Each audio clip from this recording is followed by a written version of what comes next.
everyone, and welcome to another episode of Campfire Stories here at Scary Stories We Tell. I am your host, Chris Dashu, and I am joined by three people whose names you have not heard before because they've never been on this show. But if you watch a little show on FXX called Little Demon, you have seen their names splashed right across the front of it. Talking to Darcy Fowler, Seth Kirshner, and Kieran Vala, the three creators, the co-creators of FXX's Little Demon. Hi. Hello.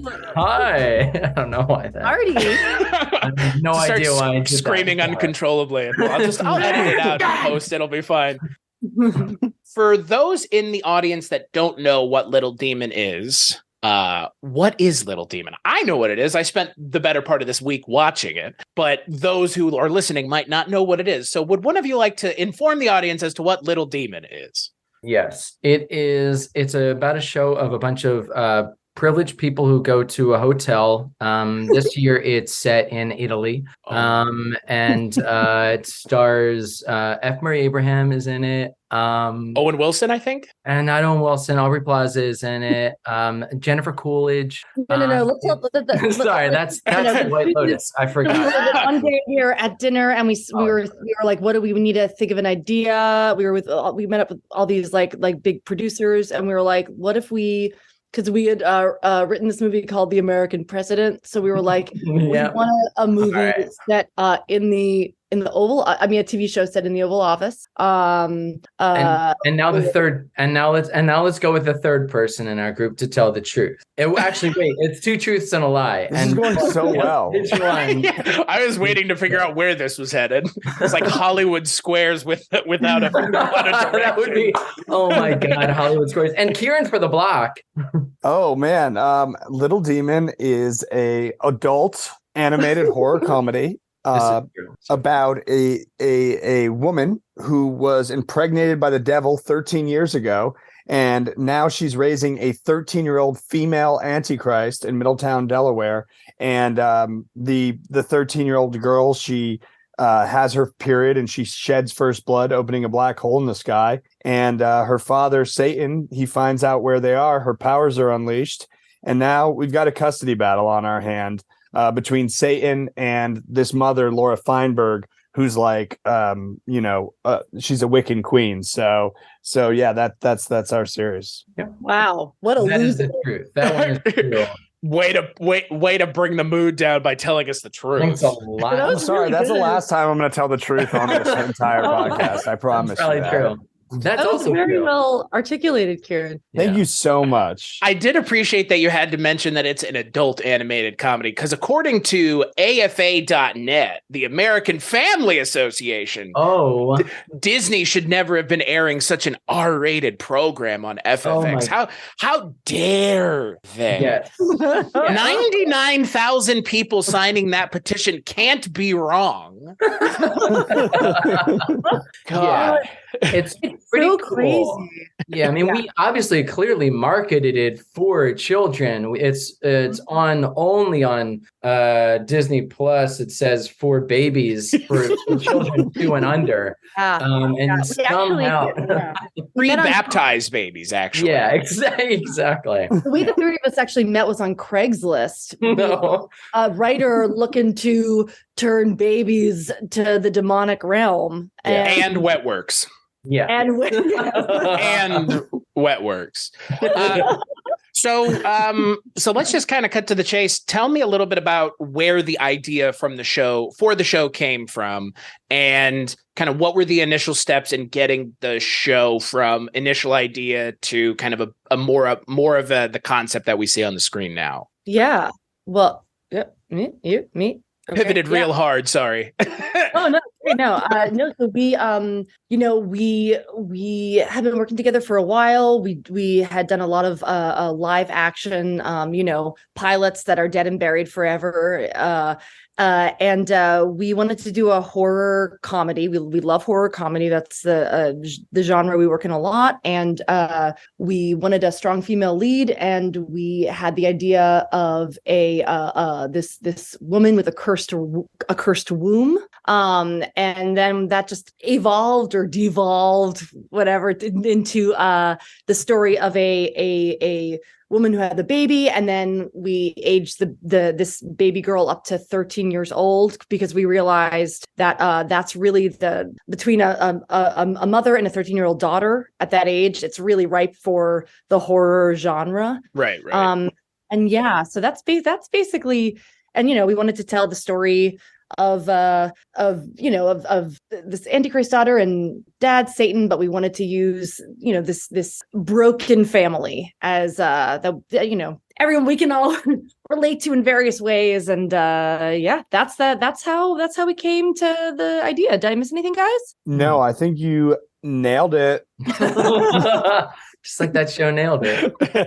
Oh, that show's probably not being protested on Netflix, but maybe I'm wrong. Who knows? I think let's get it started. It's never too late to protest a show if we learned anything from. I mean, look, as far as I'm concerned, you should take as a compliment that somebody is that angry at your show, right? I mean, come on. I think also it does feel like like some of the particular people that have like protested the show, like some like very hardcore offensive negative people, I don't know how I can say, have come out against this show. So it does feel like we're kind of like, oh, I guess we are doing something right then.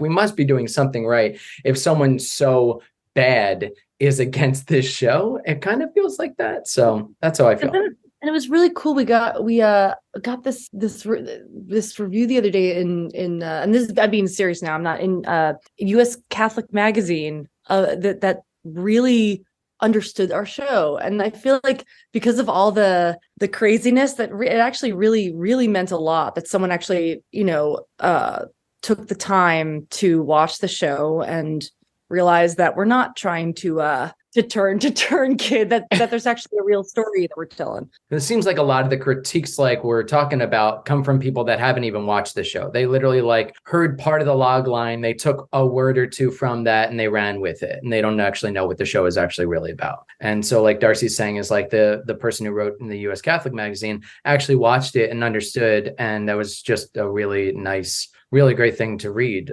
Someone like really from the Catholic side, understanding what we're actually doing here. That was really cool. Well, and I think obviously, I mean, the three of y'all have captured an idea that I think, like Darcy, you clearly mentioned. I mean, anybody can relate to a dysfunctional family, regardless of the degree of dysfunction. I mean, I did not come from the household where I was without one of my parents, but it was dysfunctional in its own way. But the thing that I appreciate about y'all's show is, yes, it is a show where people are having their fucking dick shut off and people are getting murdered in creative and original ways. And it's a really good show. Obviously, I cannot praise it enough. But the fact that you guys take time in a comedic show to actually write in an emotional core is something that so many animated adult shows lack. It's all about just, showing us something funny or interesting or gross, but not mining an emotional relationship between two adults and their growing child. And I appreciate that as, probably someone who's close to y'all's age, who grew up around the same time and saw the same things that y'all did. That's the other thing I appreciate about y'all's show. The references that you guys are making are not going over my head. Let's put it that way. They're not. But I'm sure that there are plenty of people that watch the show and don't catch the references. But the thing about the show that I do appreciate is even without knowing or having frame of reference as to why Arnold Schwarzenegger is doing the game show host voice, fucking Running Man fans, I see y'all. Yes. You can still really enjoy the show. And I appreciate that as well, because as someone who spends an inordinate amount of time watching stuff, I appreciate when you can give me something to know if I'm a fan of something else, but I'm still entertained, regardless of my ability to process your pop culture references, as deep as they may be. Thank you. Thank you. That's really awesome. Yeah. Thank you seriously so much. I mean, because I have some questions though. The neighbor is inspired by what cartoon character? If she is inspired by one, her look more than anything else. Look, I don't know if she's necessarily inspired directly by anything. Like her character is just sort of like, I mean, well, like Lennon Parham, who plays Darlene. Darlene's the character you're talking about, right? Right. Yeah. Yep. She's like remarkable, and she's an incredible person. And you know, I feel like maybe there was something in the back of our minds that we're always like, oh, Lennon could be we love her, and we've known her for years, and so I mean, she brings so much to the character. Yeah. I don't know about visually. I don't know. Visually, she looks like Kathy. Like Kathy. Oh my God. Oh my God. I looked at her and I was like, she looks kind of like Kathy from the. Wow. She looks so much like Kathy. Holy fuck. I didn't know if that was intentional or not. No, it wasn't. At least not to. I don't know about. She kind of does, like not that I know of. I mean, maybe like the character designers were like thinking of that and got it past us, and we didn't want. And they're like, I'm gonna get Kathy in this goddamn show. Exactly. That's cool. You should keep on telling us things. Oh. So I guess, you know, while working on the project, kind of what are some moments that stick out to y'all where you guys kind of realize, well, this is really coming to a head. This has really got some wheels. We're really getting this moving in a substantive direction. What was kind of that moment for y'all collectively or separately? I'm sure that maybe it's shared, maybe it's not. Sort of early on in the process of it, I think the mother-daughter story, the kind of emotional arc, the idea that that basically she 13 years ago she thought about giving the baby up, getting rid of Chrissy, and is kind of a reluctant mother to a degree, and has kept her safe, but hasn't really always been there for her emotionally because Laura hasn't really been able to emotionally mature. Like that idea, that concept, like the core of that, I think was something we had like really early on in like different iterations. And that kind of plays out in the season, especially in like into our 8th episode and even into like the end of the season. And that was really when we found the core of that. That's when we knew we had something like beyond like a lot of other animated shows, like you're saying, where there really is this strong emotional core that's pretty heavy too, to a certain degree, and how we can play that out. And I think for me, that was kind of when we found that when we were working on the pilot, I think that's really was our like jumping off point for the rest of the season. Yeah.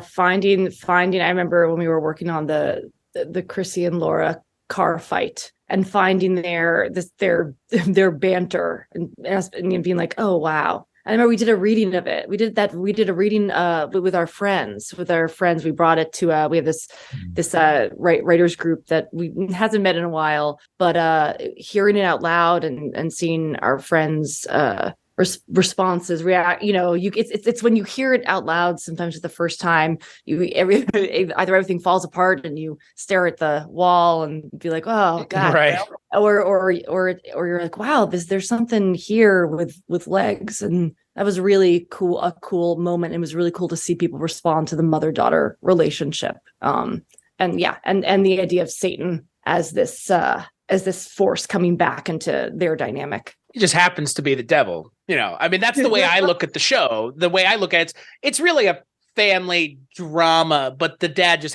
the wayward dad just happens to be the devil. Yeah. And where does the comedy come from that?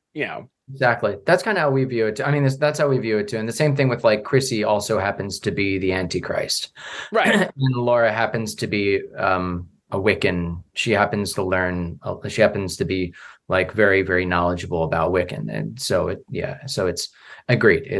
It's and like you guys have already mentioned, obviously the idea of an emotional core at the center of a cartoon is not a new idea, but it kind of feels like it in regards to adult cartoons. Adult oriented cartoons. Because I mean, again, Adult Swim for a lot of its programming really has just been subversive counter kind of programming to what the other, what's going on Cartoon Network during the day.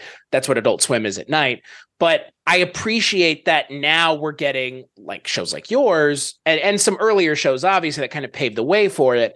We're getting shows that go, it's an animated show, but just because it's an animated show doesn't mean we have to sacrifice telling an emotional story, let alone a 10-episode season arc. Again, not a thing that everybody's doing. And I appreciate that because, again, that's a modern storytelling convention. Just to say, like, I think it's really, really nice to hear like how it is connecting with you. And also because exactly what you're saying is exactly what we set out to do. The attempt of because we come from, like we were saying before, is like we come from a live action mindset typically. Right. And also like we do love adult animation. We all love animation in general, and like Rick and Morty, of course, we love, and Futurama, and like you're saying, like all these other adult animated shows that sort of pave the way of having like either whether it's like nuggets of this emotional journey or what have you. But like, yeah, our goal was for this show to have mild serialization, of course, especially like emotionally, because that is what's going to keep everyone coming back to the show and what we find to be interesting as well for the show. And then still ideally having fun while we're doing it, Right.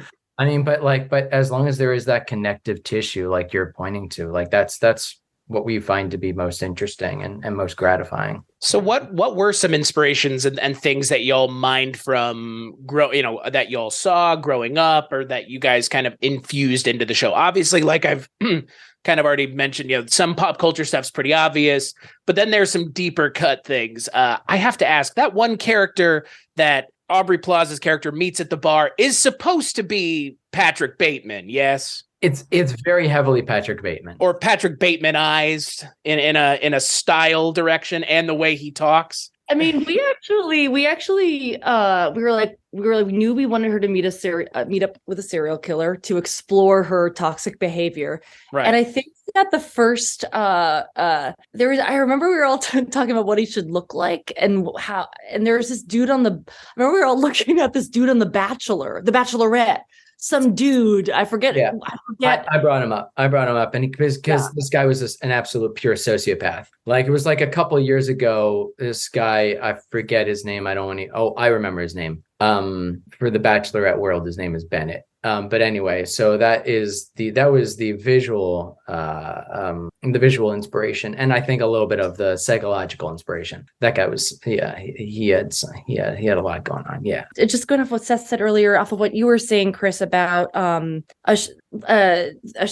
like an emotional heart of our show and a little bit of that serialization and comparing it to a movie, and just that really means a lot. And I think I think it's interesting where, I don't know, part of me thinks because, and I guess in every decade, the people look around the world and we're like, oh, the world's going to shit. Everything's nihilistic.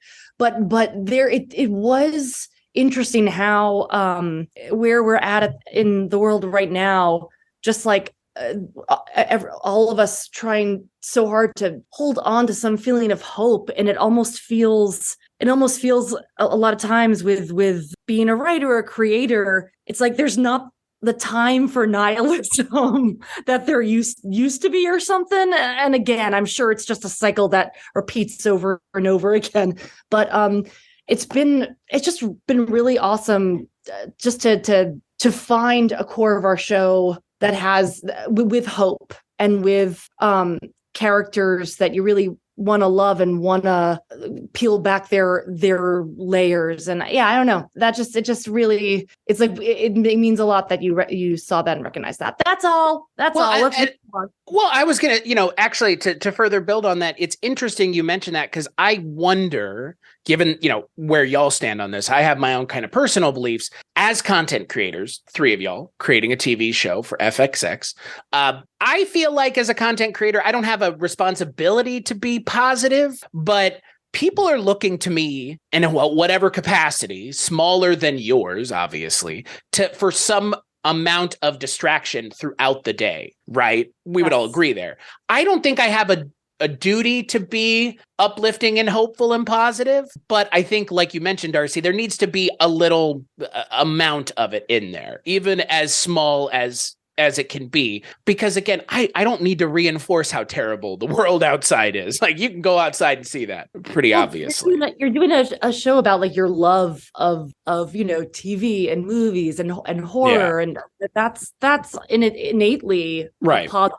Like, yeah. But to your point, your show about the Antichrist and her father being the devil also has a fair amount of that hopefulness in it as well, which again I think the people that are railing against your show would not expect to get that out of your show, which again, to what y'all have mentioned, watching the show can alleviate a lot of that. Actually sitting down and taking 20 minutes, 25 minutes to watch the show changes the perception of it immediately. Because yes, it's vulgar and crass and over the top and gory, all your intent, but it has a heart that, again, I would assume the people that are railing against your show or people that haven't even seen your show wouldn't expect that. Because again, that's not an expectation when you're watching a show like this for the most part. Tell me a little bit more about kind of what influenced y'all and what influences you guys have put into the show from things that you guys have loved and watched throughout the years as content consumers. Yeah, I mean, I would say we're all like big horror movie buffs and fans, and I think that's where like a lot of our shared like love came together, like in our initial collaborations. Because when we first started working together, we were doing a lot of we did a couple horror anthology series, which was like kind of almost doing like horror short films basically. Right. And we all have our different kind of like horror films that we all love. I think, at the time we started working together, like Cabin in the Woods had just come out. So that was very definitively like, one example of something that we all loved. And obviously this show is very much rooted in things like Rosemary's Baby and The Omen and stuff like that. But I think it is really this shared love of horror and the type of stories you can tell and the sort of metaphors that exist within horror films, and really kind of like elevated horror films too, is something that we all loved. And I think also we were like really inspired. I think one reason we were like, okay, let's get into animation is because of recent shows like Rick and Morty, like BoJack Horseman, where you see like there's a lot of depth in those shows. And I mean, especially BoJack was something that really inspired us, is where you can go character wise in an animated show. And that just really, really excited us about the possibilities that exist, and just like how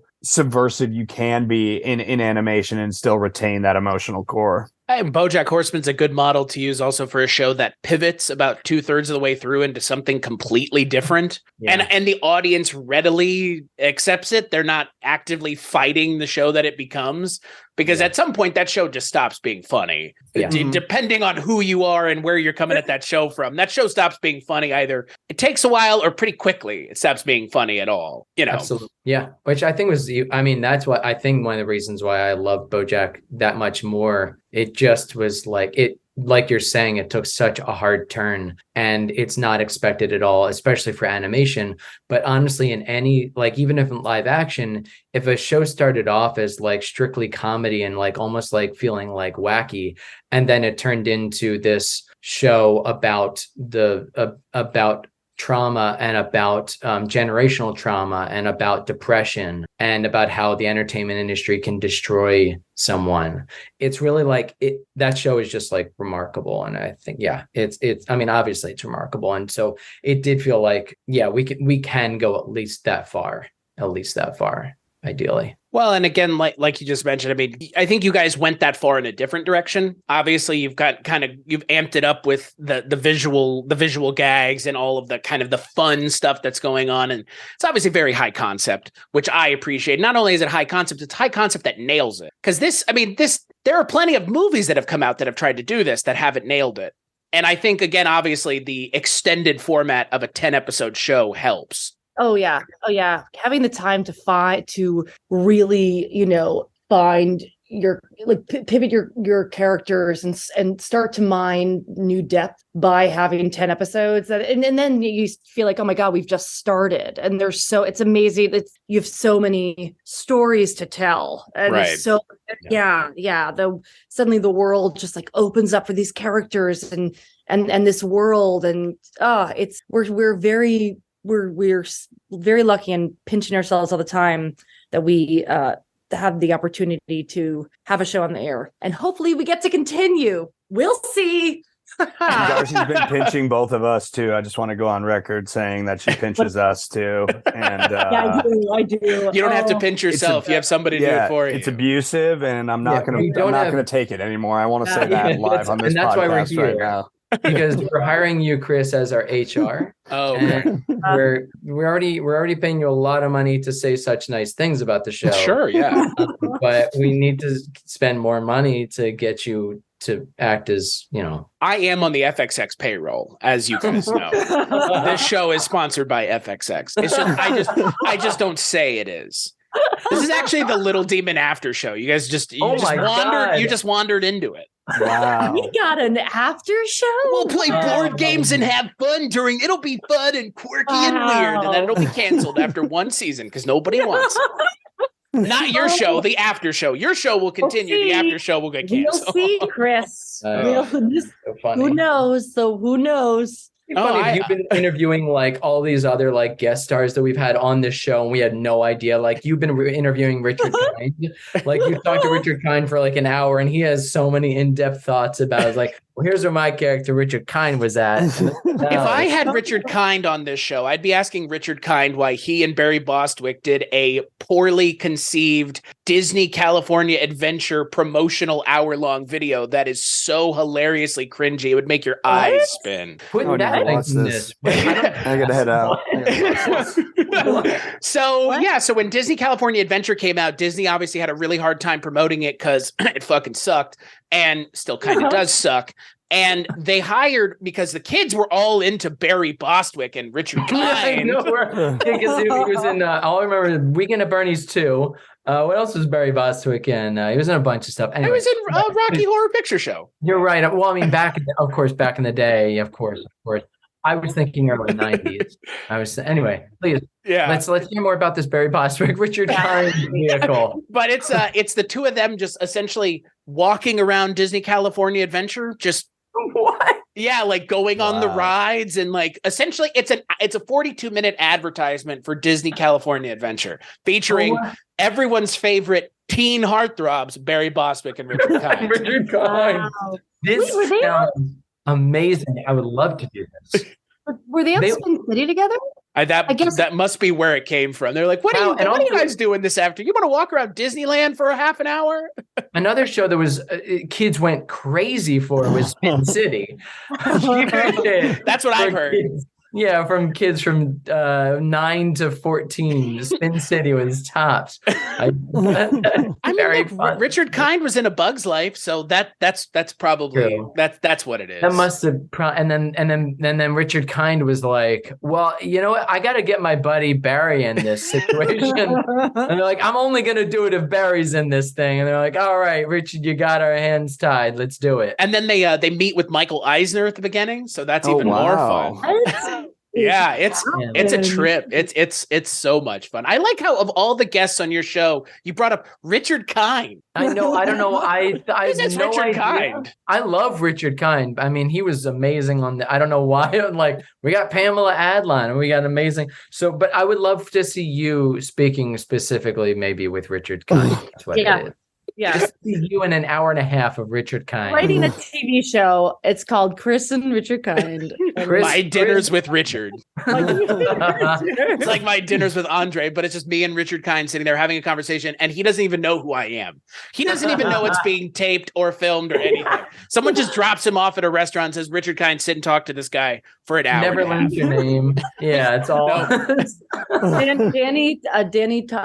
Danny DeVito loves talking about a in the future Satan snake with arms, dinner with Andre, two-hander. He wants it and we wanted to. So I have to ask, when you guys were writing the character of Satan, who did you have in mind, if you had someone in mind? And if it was Danny DeVito, how lucky you guys are to get who you wrote it for. Yeah, I mean, it was always kind of him. I mean, we basically built the character around him. So yeah, because we had worked with Aubrey on our two previous projects, our two previous pilots. So we basically developed the character of Laura Feinberg around her. She was already attached before we even took it anywhere. And then the place we took it to first was Jersey 2nd Ave, to Lucy, because Darcy and Lucy were friends and had done theater together in New York. And basically Lucy loved it, and her brother Jake loved it, who also, helps run the company. And she pitched it to Danny, and he was immediately like, yes, play Satan. Yes, 100%. And he was like, I'm in. And so from there, we really had our cast before we even started writing the pilot. It was only the concept at that point. So we were really, really lucky to be able to do that, to develop it around these like three incredible talents.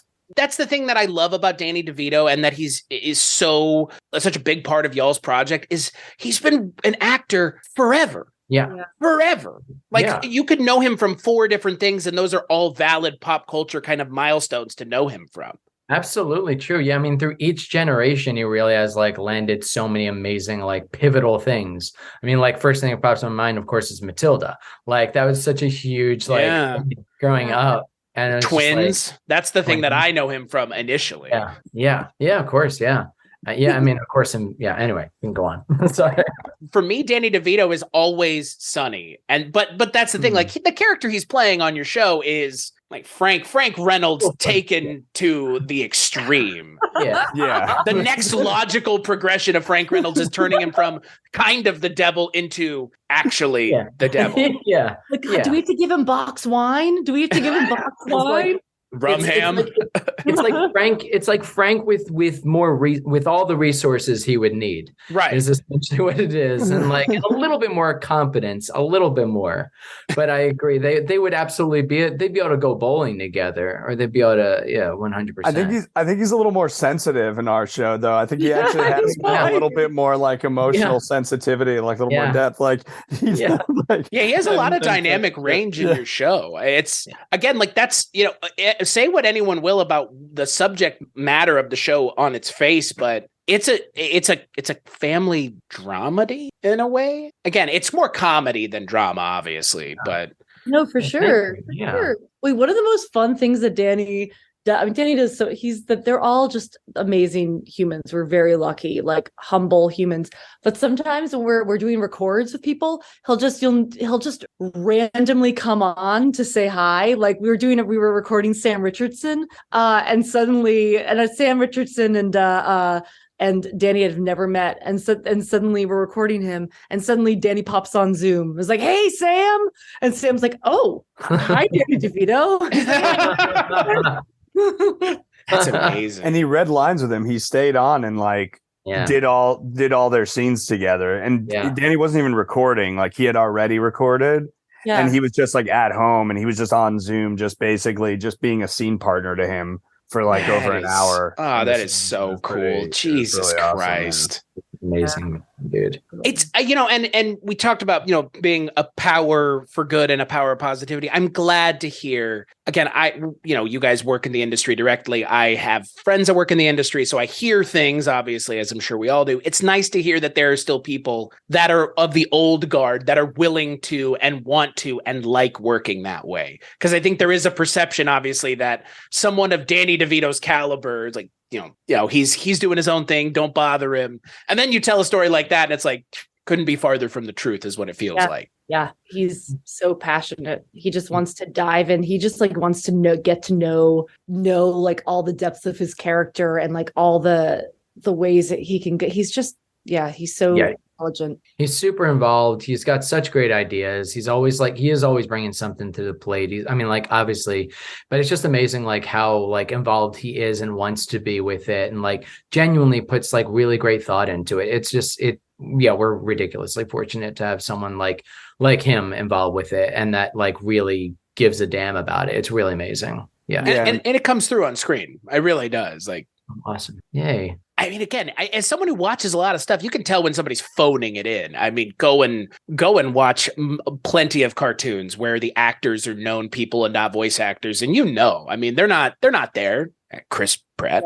Yeah. So come on, I'm not the only one dragging that. That's the internet, man. That's I like Mario as much as the next guy. Yeah. No, agreed. No, I mean, we were just really grateful. Just like, I think overall, like, our main cast and even like our guest cast are just so committed to the project. And like, when you're talking about like Danny, and I'm thinking about like what connects all the people that we're working with on this, they're all people that are just like really, really like grounded in the work, and that's what they love the most. That's like Danny, Lucy, and Aubrey like are just all people that are so passionate about their characters, so passionate about storytelling. And that's why I think Danny's had such like a long, vibrant career too, is just because for him it's just about his love of the work. And I think for me that's been a good lesson to like watch, just seeing that, where it's like it all comes back to your passion for what you're doing, and you can't get caught up in anything else, and that always needs to be like your North Star.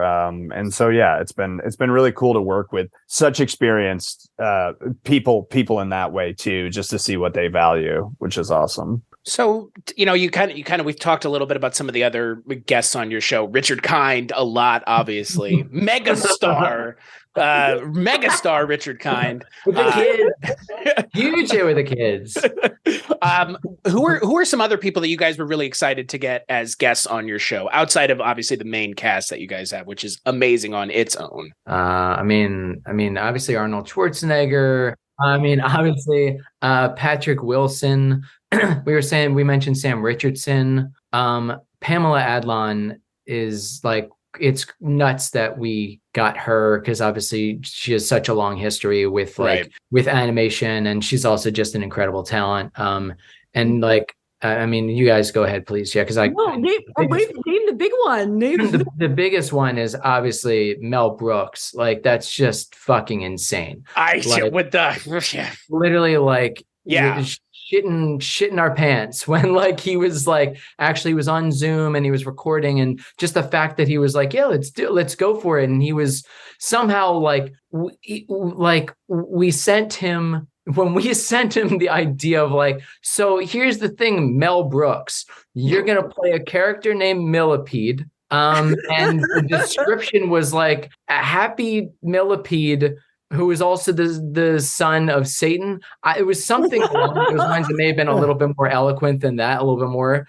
But like the fact that he was like, yeah, let's do this. Like, that doesn't make any sense in any world. And he's just like, I mean, he's like a hero, of course, like of ours. And it just, it still doesn't make any sense. It's beyond. Dave Bautista, who's so nice. And the Mark Ruffalo, who who did dog voices seems like the sweetest dude. And Kieran was putting together, I mean, you can say it, Kieran, they were you can say it. Just like, oh yeah, no, we were just putting together a list of like the sounds that he needed to make as the dog, and it was just like excited whimpers, like sad whimpers, like short barks, long barks, and it was just like literally a list of all like the dog sounds Mark Ruffalo was going to make. And he went through the whole episode and like watched it down and did everything, and then did this whole list of dog sounds, and he did it under a blanket in his hotel room, I guess, is what they on his phone. Yeah. Also we had Shangela, and Shangela is just like unbelievably talented and so funny. And June Diane Raphael. Like, we just have been really, really. Will Harper. We love Will Harper. Alian, who's now in the Marvel universe. Wow. So you guys got plenty of Marvel cred. I mean, you named like, Hulk and Drax. So, I mean, Jesus Christ, there you go. The one that I appreciated, and again, it feels like, I don't know what the inspiration was, so I'm curious if you guys would tell me. The character of the Unshaven Man, played by one of my favorite actors, Michael fucking Shannon. Is that character inspired in any way by the insane asshole he played on Boardwalk Empire? Because it feels like a kind of a direct, like, next level interpretation of he's a psychotic religious guy. I don't know if you guys have seen Boardwalk Empire. I assume you have. Yeah, love Boardwalk Empire, but no, I mean, I think like maybe once it started being written around him, maybe somewhere like, you know, deep inside of us that came out. But the initial intention of it, no, it wasn't really centered around that. But we are very obsessed with Michael Shannon. He's probably my favorite actor. I mean, Take Shelter is just, I think, is one of my like top 5 favorite movies of all time. So yeah, getting him was just such a big get for us and such a joy. His range is absolutely insane. Yeah. Some people can't even tell it's him when they listen to it for certain parts of it, which is wild. I'm not even sure there are actors who have a better stare in the industry than Michael Shannon. I want to see him and Aubrey go stare for stare. That's what I want to see. Michael Shannon and Aubrey have a stare down. And he's also really nice and passionate, and like there was one time we had to bring him back for the pilot because we had done some rewrites, and he was like, I thought we had a great time last time. Is there anything that I did, anything that needed to change? We're like, no, just the rating.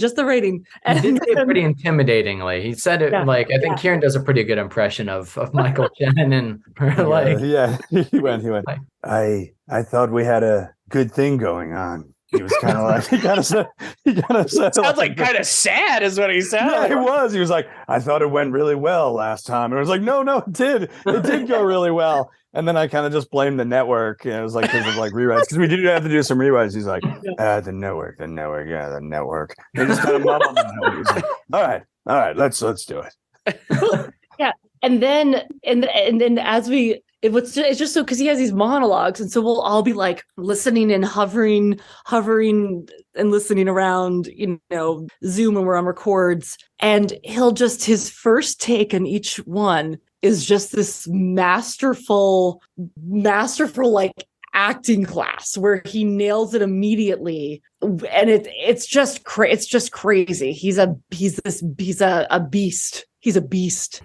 He's such a interesting character actor in everything that he's in, including Let's Go to Prison. I don't know if you guys have ever seen that movie. I have not. Wait, is that with that's with Will Arnett or Dax Shepard? Yeah, Dax Shepard. Oh, that's did Odenkirk direct that? Is that who directed it? Yeah, Odenkirk directed it. Yeah. But it has Michael Shannon as like a white supremacist in prison. Mm-hmm. Yeah, but again, like that was the first time I had seen him in anything, and I just remember he sticks out in that because he's just such a talented actor. He's really good in The Night Before also. Like we've been trying to get him in comedy stuff for a while, and then he was like in some of that, and we're like, oh man, like it's just like he has so much like he's been tapping his potential in the comedy space now for a while, but I think I want to see him in an action comedy, like a full-on action comedy is what I want to see Michael Shannon in, that he hasn't really done yet. So, well, and we also haven't mentioned just because we talked a little bit about Lennon Parham, Eugene Cordero, who plays Bennigan. We've been working with Eugene for a long time now, and he is just so goddamn good, so funny. His improv and Lennon's improv, the things that come out of their mouth are insane. And Eugene's another one just who brings so much to the table. I just wanted to say that because we love him. Yeah, no, he's brilliant. Yeah, him and Lennon are brilliant. And like for us, it was just really about, like, a lot of times it's just like when you bring people like that in that are just brilliant improvisers, like people, you know, seeing at UCB when we were younger, like who are just like light up a stage, like they just bring so much to your show that you can't put down on the page. And It's like surrounding yourself with those sort of people. It's just so valuable. Yeah. So I'm curious, as comedy, you know, as comedy writers, it's kind of come up more recently in kind of movies and TV this question of improving and just, you know, turn the camera on and let them go, and we'll find something good out of it. What is y'all's take on that? Kind of, is it a mix? It can't just be one or the other, obviously, but where do the three of y'all kind of come down on the opportunity to have improv in a script, and kind of how y'all react to it if they're doing it or if they change it? What's kind of y'all's take on that? We're like the Coen brothers. We correct them if they say one word wrong, and you have to get it exactly right. That was what I expected. Talking to the three of y'all, y'all strike me as hard asses. So yeah, if you can tell that by the series, which also it's a little disappointing that you're asking that question. Yeah, sorry, didn't mean to offend you. Over? I know it's is this interview over now? I'm sorry. Yeah. Okay. No, it's been over. You're not even aware, but it's been over. Yeah. Oh, we haven't been recording this whole time. We hit stop on record a while ago. Okay. Gotcha. Sorry, didn't mean to offend you. I've been canceled now. Sorry. No, I think that we've learned. So it's for us coming into a record. It's really important that we have the full script down and the structural building blocks, because it's, you know, because we are learning from Dan Harmon. We are following the story circle. So much has to happen in one episode, so many character twists and turns. And we find the more solid the script is, the more solid the character journeys are, that's when there's a lot more opportunity for people to be looser with the dialogue. And we find that a lot of times in certain scenes the actors want to stick right to the script, and then we'll always do a fun run, but then, you know, a lot of times they'll once they feel comfortable in the intentions, they'll start loosening it up and having a lot of fun, and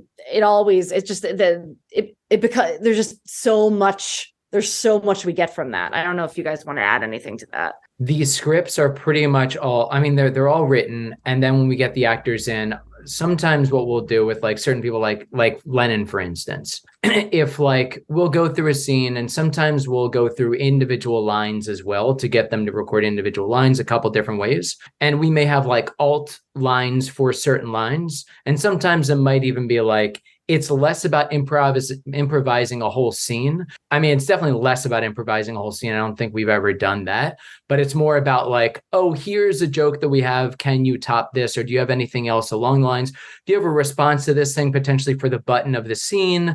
Do you have something else like up top? Do you have anything that came to mind while going through the scene or these lines that you'd want to maybe give a shot at or something like that? And a lot of times, like, I mean, actors will, if they just want to like play around with it. And then sometimes we'll like, luckily, like we'll find some little nuggets, or the editors will be like, they'll hear something like, oh, hey, I heard this thing from this scene. Maybe we can put that random like thing that they said they improvised here. Let's put that either later on the episode or in another episode, or just kind of tuck it away in some other like moment. But that's that. I mean, because obviously we want everyone to like have fun while they're doing it, and like Darcy was saying, is like there are certain just elements we need to hit in order to make sure that the story is cohesive, as well as there being callbacks later on, like comedic callbacks or story callbacks as we go through. So yeah.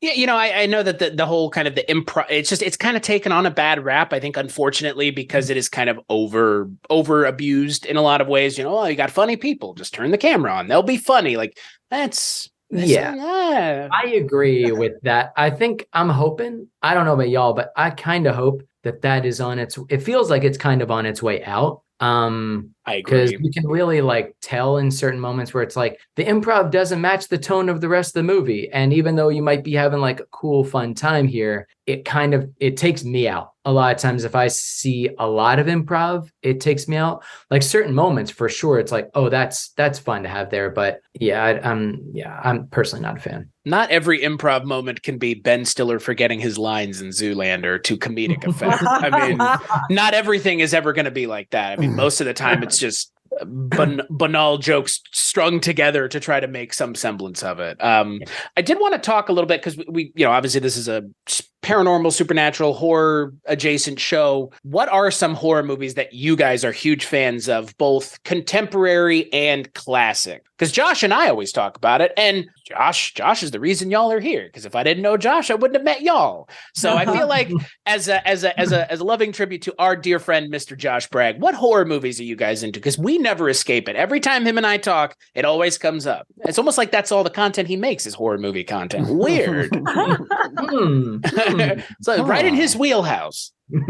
Yeah.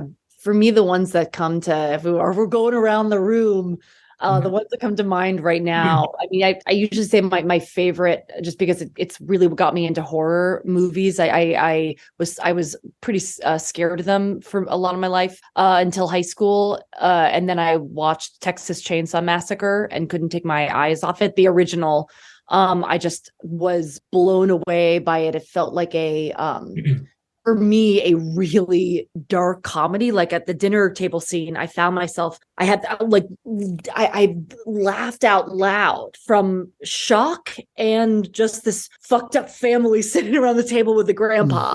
So that, and then other ones that come to mind right now are some that I've watched recently, some that have always been The Innocents. I think I've been thinking about a lot with Deborah Kerr.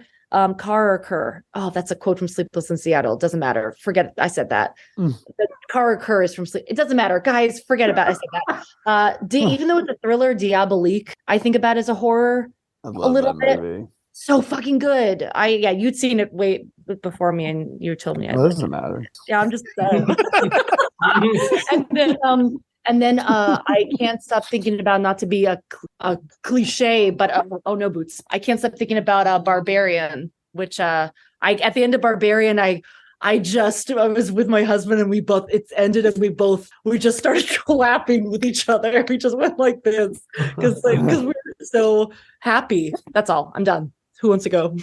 Kieran. I think for me, I don't know, the movie off the top of my head, like one of my favorite horror movies is Let the Right One In. I just think that movie is just pure brilliance. It's just as like kind of like a horror drama, just tonally. I just think it's just one of the best like modern horror movies I've ever seen. I mean, there's so many movies that I love. I'm like, I know it's kind of unfair to ask people who watch movies all the time and make TV shows to tell me your favorite of anything. Like, fuck you, dude. Come on. We have to watch so much stuff. Like, what do you? Yeah, sorry to burden you with a question like that, but it is kind of unfair given how much I know you guys have to watch. So no. Don't let him off the hook. I don't want to let him off the hook. Train to Busan. That's like a great movie. It's a great movie. Train to Busan. So good. Yeah. Seth? Yeah, you should go. Please, Seth. Don't fuck it up. Let's see. I also really I like when I saw Barbarian, it was not the right crowd. And because me and my wife were like, I think we really like this, but no one else is liking this. And so we're like, this is insane. So Barbarian, I thought this year was fantastic for horror movies. Like obviously Barbarian, I really loved both X and Pearl. I thought Smile was super fun. Smile had like not fun because obviously it's not a lighthearted movie. But I would say like scare wise, it was enjoyable that way. Obviously movie like we mentioned Cabin in the Woods and Get Out, of course, is like I think easily top 5 movies of like all time of any genre. I love The Thing. Because the practical effects in that are just beyond. And I think I wish that practical effects just came back hardcore. You guys could do a claymation season of your show. Then you'll have to deal with practical effects all the time. I mean, that's not bad. I love claymation and stop motion. And of course, who doesn't? Yeah, exactly. Yeah. The people who work on it love it, but I think they hate it too. Oh, I'm sure. Yeah, exactly. It takes forever. And one of my favorite, like, good, bad horror movies is The Stuff. That's a great movie. And which is just amazing. And then, of course, Sleepaway Camp also. Oh, Sleepaway Camp. A great one. Love Sleepaway Camp. Yeah, I could just go on and on about favorite horror movies and all the different types that are out there. Oh, also Watcher from this year was so Watcher good. is so good. so The good. Eyes of Laura Mars. I think The Eyes of Laura Mars. I think Josh Conkle always talked about it. That was a really fun one. And speaking of Josh, also A Wounded Fawn. I just watched that. I really like Josh Rubin. Yeah, Josh Rubin's in I'm that. excited to see that. That is It's on Shudder. It is right now. quite a good psychological, I guess, / like actual gore. Yeah, actual gore. Yeah. That was really awesome. That was on Shudder. Man, honestly, could go on and on about just listing favorite horror movies. Forever. I want to give a shout out to ahead. Beetlejuice really quickly. Oh, too, I love, just of course, because like I know it's like, obviously everyone knows Beetlejuice, but I just feel like, it's just that it's just one of my favorite flawless. films. It's like not Michael Keane's performance in that, and the story, like the heart, the themes of that film. It's a really deep, dark movie at its core. Really, I love that movie. And the fact that it's like a movie from the perspective of the ghosts. Yeah, it's like it's a brilliant subversion. It's so simple. Yeah, I agree. Yeah, God, it's great. And it's kind of a horror comedy, which that was the reason I asked about the horror movies, because I feel like as a fan of horror, the hardest combination to do is horror comedy. Yeah. Right. Yeah. Right. Yeah. Absolutely. Yeah. Because it can go either really bad or really well. It can just fizzle on one way or the other. And then, Drag Me to Hell. Mwah. Oh, I think that nails it. Yeah. Sam Raimi has obviously a great eye for like both comedy horror. Because he goes extreme sort of with both. And maybe that's like, I don't know. Obviously they're so fun, but like we were saying, like Get Out felt like that just feels like to me, it's a perfect blend, at least like exactly what I would want out of a comedy horror. Right. Because there's so many layers to it, and the acting is phenomenal in it, and it's all very believable. It's all very grounded, and it's so funny at times, and it genuinely scares you. And it's really difficult to have genuine scares when you're also trying to do a comedy, and it's difficult to have actual comedy when you're trying to do a horror. Mm-hmm. It's really difficult to find both of those working well together, even though they should, because it's sort of like it's just different sides of the same coin sort of thing. Right. Whenever I go to a haunted house, half the time the people are screaming or laughing. And they're not trying to make them laugh. I mean, they're not. Yeah. Just the visual, out of it. Exactly. Yeah. Well, it's one response or the other. That's the way I've seen it: screaming or laughing. But it's the same response, right? Well, smiling and laughing is an aggressive behavior.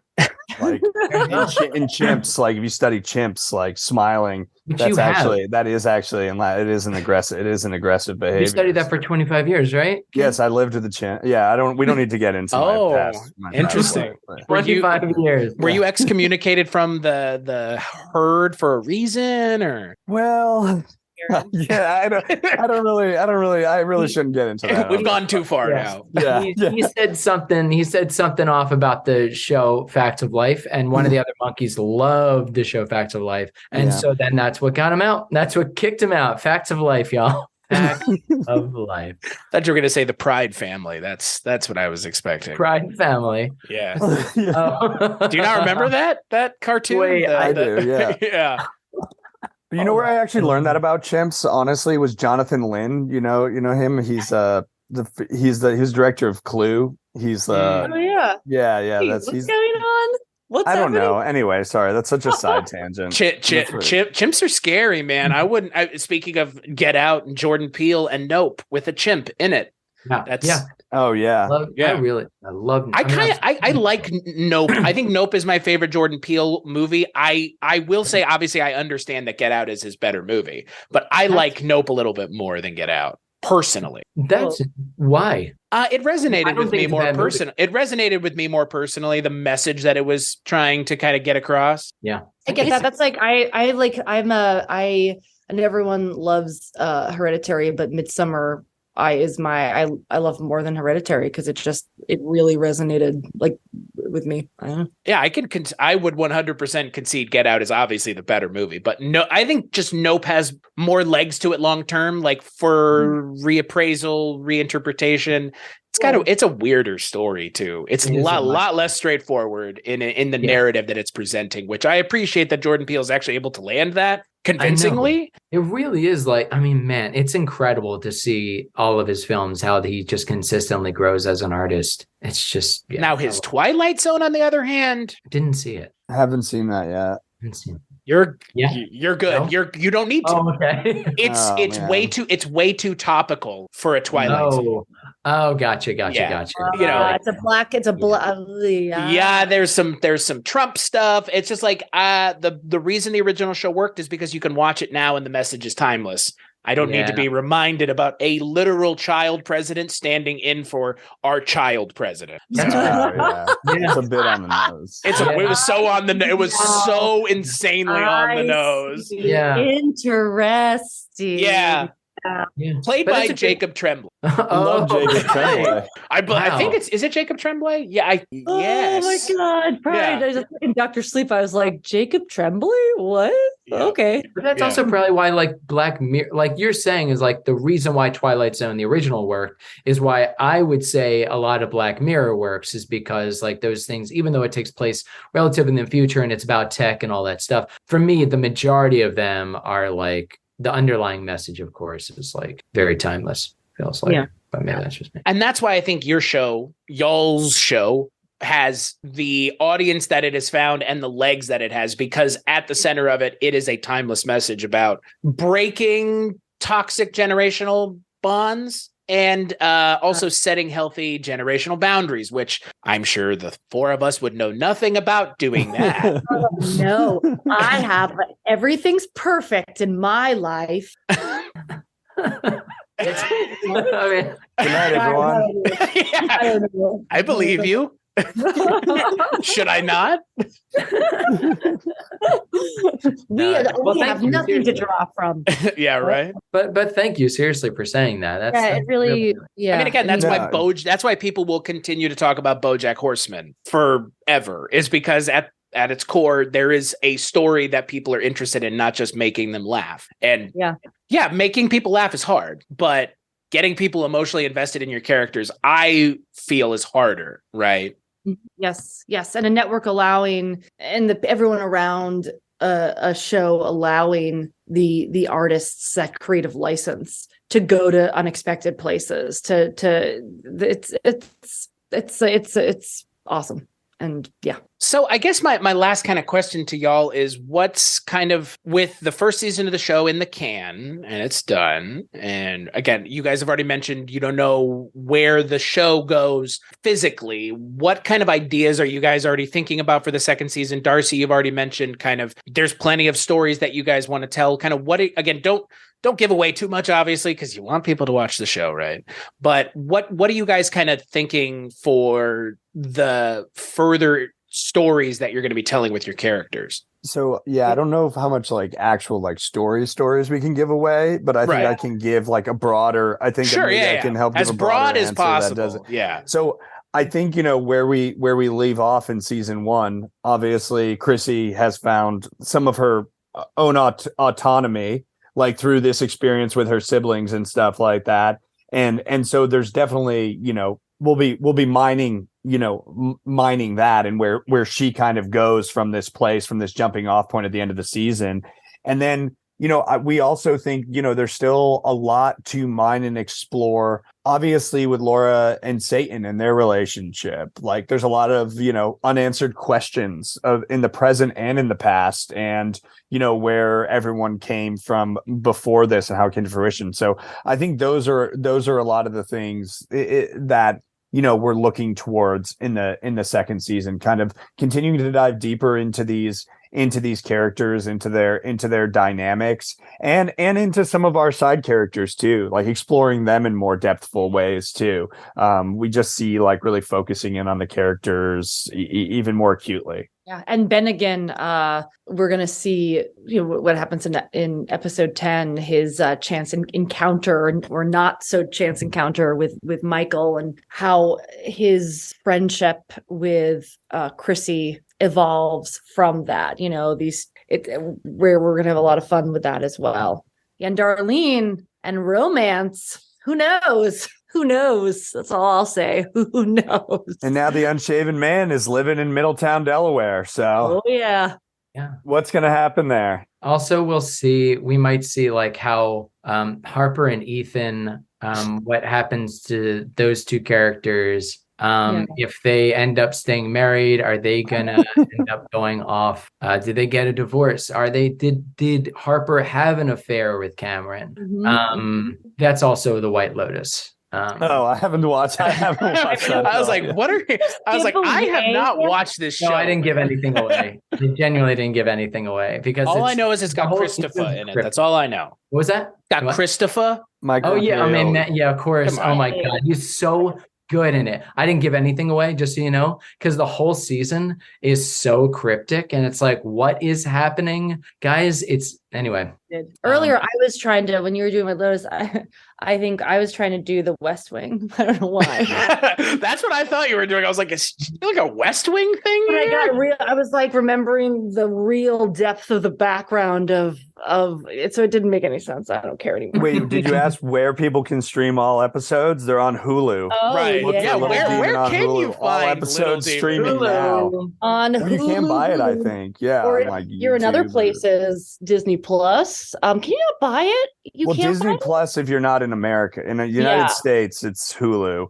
In some other countries, it's available on Disney Star Plus. It's called. And then also at some point in the future, it may be on it'll be on FX as well. They're looking into it potentially being on FX, as well as the first couple episodes on Freeform. Fantastic.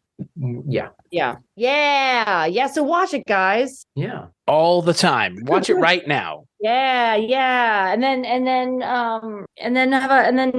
tell your friends there was those alt-right Christians were wrong. It's not for kids. It's for adults. And it blossoms like a beautiful flower. Well, why the American Family Association cares if it's on Disney Plus overseas is a little bit beyond me, but well, they're always they didn't even really it's on Hulu here. It's not on Disney Plus. There's nothing R-rated on Disney Plus. And they have parental restrictions overseas because it is like Hulu where you can have like a children's account and an adult account or whatever. And they're going to probably do that on Disney Plus here, because Disney is moving towards more like adult programming. Good. Disney Plus, I think they're trying to develop their slate a little bit more. So eventually they're going to have their same.